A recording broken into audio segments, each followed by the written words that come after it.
దేవేంద్ర, ఎక్కడి నుండి దాకా? హిరణ్య నగరం నుండి. ఏమి విశేషము? ఎవరిని? హిరణ్యకశ్యపుని భార్య వలన ఉన్నది లీలావతి. చెరపట్టిరా, మంచి పని చేసింది. దారిని పోవు దరిద్రమును తలపైకి తెచ్చుకున్నట్లో నిన్ను మించినవాడు లేడు. నారద, ఏమి అపహాస్యం కాకుండా హిరణ్యకశ్యపునికి ఈ విషయం తెలిసిన ఏముగ్రో ఊహించిందివా?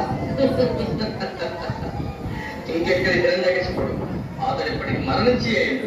కటులన మరి ఏమి నెల చెరపట్టింది?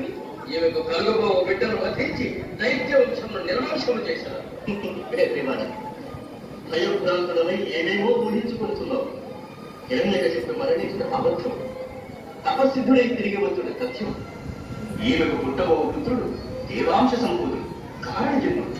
అటులన మరి ఇప్పుడు కర్తవ్యం ఈమెను నా ఆశ్రమమును వదిలిపెట్టు.